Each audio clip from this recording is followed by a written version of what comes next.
25 বছর পর বাবা ছেলের দেখা, তাও নানান চড়াই উতরাই পেরিয়ে, তাই তো তৈরি হয়েছে এই হৃদয় বিদারক দৃশ্য। পরিবারের হাল ধরতে 25 বছর আগে সৌদি আরবে পাড়ি জমান আবুল কাশেম 6 মেয়ে এবং 3 ছেলেকে প্রতিষ্ঠিত করতে গিয়ে আর একবারের জন্য দেশে ফেরার সুযোগ হয়নি তার। সবশেষ গত শনিবার ফিরেছেন নিজ দেশে, কিন্তু পরিচয়হীনভাবে। বিমানবন্দর কর্তৃপক্ষ জানায়, সৌদি আরব থেকে ট্রাভেল পাসে পাঠিয়ে দেওয়া হয় আবুল কাশেমকে। এ সময় তার সঙ্গে ছিল না পাসপোর্ট কিংবা কোনো পরিচয়পত্রই। আবুল কাশেম মানসিক ভারসাম্যহীন হওয়ায় সঠিকভাবে দিতে পারেননি নিজের ঠিকানা, শুধু বলতে পারছিলেন তার 3 ছেলের নাম। এমন পরিস্থিতি দেখে তাকে ব্র্যাকের মাইগ্রেশন প্রোগ্রাম বিভাগে হস্তান্তর করে বিমানবন্দর পুলিশ। সেখানেই গত 5 দিন সযত্নে রেখে সন্ধান করা হয় পরিবারের। তাকে পরিবারের কাছে ফিরিয়ে দিতে গণমাধ্যমের পাশাপাশি চট্টগ্রামের বিভিন্ন স্থানে দেওয়ালে পোস্টারিং করে ব্র্যাক। সেই প্রচারণা দেখেই আবুল কাশেমকে শনাক্ত করে তার পরিবার। শনিবার দিন এয়ারপোর্ট আর্ম পুলিশ তার এডিশনাল এসপি মহোদয় আছেন, আমাদেরকে এই আবুল কাশেমকে দিয়ে বলেন তাকে তার পরিবারের কাছে ফেরত দিতে হবে, কিন্তু তার কোনো পাসপোর্ট ছিল না। সে তার আসলে কোনো ঠিকানা ছাড়া 17 কোটি মানুষের একটা দেশে খুঁজে বের করা। আমরা তখন তার সাথে কথা বলার চেষ্টা করি, তার কথা শুনে আমরা বুঝতে পারছিলাম যে তার বাড়ি চট্টগ্রাম অঞ্চলে, কিন্তু তিনি কখনো হাটহাজারী, কখনো হালিশহর, কখনো পাহাড়তলি, নানান জায়গার কথা চিটানোর ঠিকানা বলছিলেন।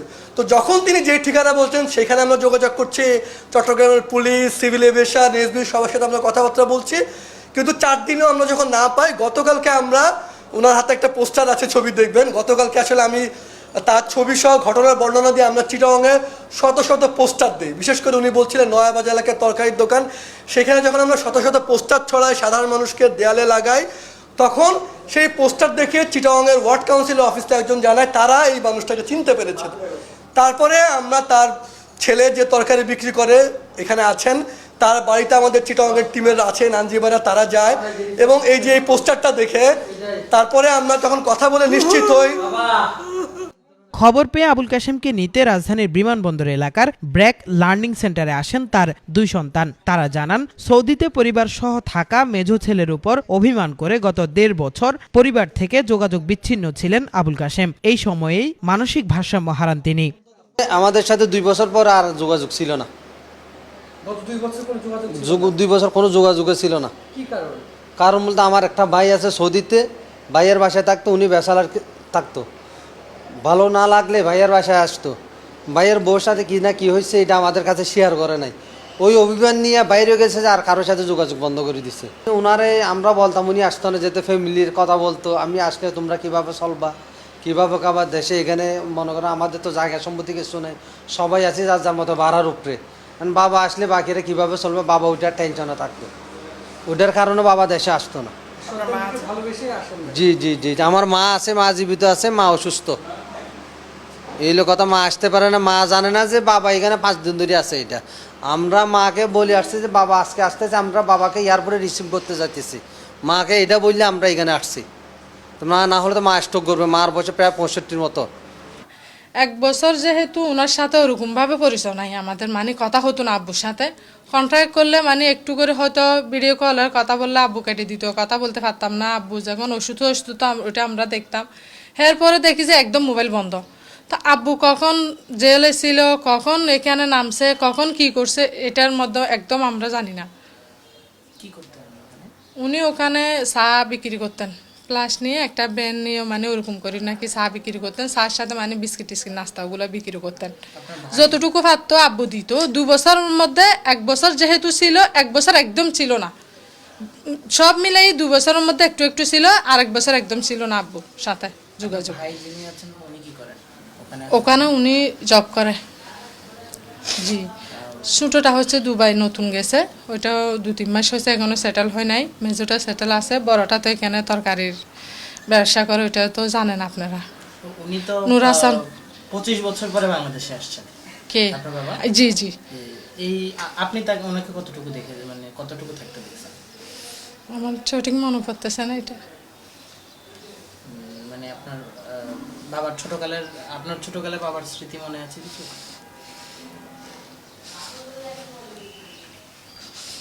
ওরকম কিছু মনে নাই ভাই, একদম মনে নাই। যেটা রুমা বলছি ছোট মেয়ে, ওটা 2 মাস তখনও জন্ম হয় নাই, উনি পেটে ছিল আর কি 2 মাস আমার আম্মুর। ওরকম উনি তো একদম দেখে নাই, আজকে যদি আল্লাহ বাঁচে রাখে গেলে দেখবে আর কি। বাবাকে আসতে বলতেন না আপনারা? অবশ্যই বলতাম, আমার বাবু যেহেতু বলতাম, আমার আব্বু বলতো যে ভাইয়েরা যখন ওরকম সেটেল নাই, বোনরা বিয়ে দিছে যে তো আব্বু দেয় নাই, আমরা 3 বোন 4 বোন যেগুলো বিয়ে হয়েছে এগুলো আব্বু দেয় নাই, ভাইয়েরা দিছে। তারপর আব্বু বলতো যে আমি ওখানে আসলে কি করি খাবো, কি খাবো, আমাকে কে খাওয়াবে, শুধু এটাই বলতো আব্বু, শব্দ ছিল শুধু এটাই, এটা বলে বলে মানে আসতো না। আপনাদের ওইখানে যে ভাই থাকে তার সাথে তো মনে হয় যোগাযোগ ছিল না অনেকদিন। তার সাথে ওনার কাছে ছিল, ওনার বেসালা বাসা থাকতো, আমার আব্বার বেসালা বাসাতেও থাকতো, ওখানে ভালো না লাগলে ছেলের বাসা যায়, তো ছেলের ওখানেও কি হয়েছে কি হয় না সেটা জানি না, পারিবারিকভাবে তো অনেক রকম সমস্যা হতে পারে, কিন্তু আব্বু চলে গেছে যে এটা একদম জানি না। তারপরে শুনিয়ে বাইয়ের কাছে কল দিছে, বাইয়ের কল বউয়ে ধরে, মানে আমি কি রে বাইয়া কোথায় হয়, তোমার বাইয়া জব, আমি আব্বুর খবর তো কোনো দিক দিয়ে নিছে, হদে না ওরকম কোনো দিক দিয়ে পাই নাই। ওটা বলতো যে যখন ফোন দিতাম ভাবি যখন ধরতো বাইকে ফাতাম না, আমরা আর কুছ নিয়ে নাই আব্বুর, ওই যেটা করবে আল্লাহ করবে, ওই তো পাইছি আমরা, আল্লাহ দিছে আমাদের আব্বুকে। প্রতি বছর অর্ধলক্ষাধিক প্রবাসী নানান সমস্যা নিয়ে বিদেশ থেকে ফিরে আসেন জানিয়ে বিপদগ্রস্ত প্রবাসীদের সেবা দিতে একটি কাঠামো তৈরির পরামর্শ ব্র্যাকের এই কর্মকর্তার। আমাদের কিন্তু কোনো টেকসই কাঠামো নেই যে এইরকম এয়ারপোর্টে আপনার প্রায় শুনবেন বা মাঝে মধ্যে শুনেন কোনো একজন নারী ফিরছেন মানসিক ভারসাম্যহীন, কেউ একজন সন্তান ফেলে চলে যাচ্ছেন, কেউ ট্রাভেল পাস নিয়ে আসছেন পরিবারের কাছে যেতে চান। আমরা গত 5 বছর এরকম অন্ততপক্ষে প্রায় 25,000 মানুষকে নানানভাবে সহায়তা দেওয়ার চেষ্টা করেছি। শতাধিক মানুষকে আমরা এরকম পেয়েছি যারা মানসিক ভারসাম্যহীন। আমাদের সর্বোচ্চ একটি পরিবার 30 দিন পর্যন্ত তাকে আমাদের মানসিক হাসপাতালে রাখতে হয়েছে। এরকম একাধিক স্বজনকে আমরা তার পরিবারের কাছে ফিরিয়ে দিয়েছি সবার সহযোগিতায়। রোজ কিন্তু আমরা যদি বলি বছর এরকম ট্রাভেল পাস নিয়ে ফিরে অন্ততপক্ষে 50 থেকে 60,000 লোক। আমাদের এরকম অনেক মানুষ হয়তো বিদেশে কোনো জেলখানায় আছে, কোনো জায়গায় আছে যাদের সঠিক পরিসংখ্যান আমরা জানি না। তো আমাদের যদি একটা কাঠামোগত কাজ আমরা করতে পারি, যে যেখানে জানবো আমরা সবাই যে এয়ারপোর্টে একজন নারী তিনি নিপীড়িত ফিরতে আসলেন কোথায় যাবে, কেউ যদি একটা সন্তান নিয়ে আসেন তিনি কোথায় যাবেন, একজন বৃদ্ধ মানসিক সুস্থভাবে না থাকলেন তাকে কোন হাসপাতালে ভর্তি করতে হবে, একটা প্রাতিষ্ঠানিক কাঠামো থাকলে কিন্তু সবাই জানেন এবং সেভাবে কাজ করা যায়। এবং এই কাঠামোতে এটা শুধু যে সরকারের একার দায়িত্ব তা না, আমরা মনে করি সরকারি সংস্থা, বেসরকারি সংস্থা, পুলিশ সবাই মিলে নিশ্চয়ই আমরা যদি এরকম একটা কাঠামো দাঁড় করাতে পারি। কারণ আমরা বলি যে এই রাষ্ট্রের ভিত্তি এই প্রবাসীরা, যারা বছরে 20-22 বিলিয়ন ডলার প্রবাসী আয় পাঠাচ্ছে, কিন্তু একজন প্রবাসী 25 বছর যিনি তার পরিবারকে টাকা পাঠাবেন, দেশকে টাকা পাঠাবেন, তিনি তার পরিবারকে খুঁজে পাবেন না, সেটি কিন্তু ভীষণ দুঃখজনক। ব্র্যাকের তথ্য বলছে গত 4 বছরে মানসিক ভারসাম্য হারিয়ে 105 জন প্রবাসী দেশে ফিরেছেন। তাদের সবাই বর্তমানে পরিবারের কাছে রয়েছেন।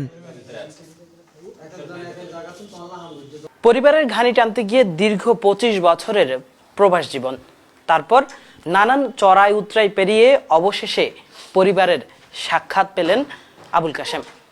তিনি তো পেলেন, তবে আরও যেই বাঙালিরা রয়েছে বিভিন্ন দেশে প্রবাস জীবনে, যাদের সঙ্গে নেই পরিবারের সাক্ষাৎ, তাদের সন্ধান কি পাবে পরিবার? সেই প্রশ্ন রয়ে গেল।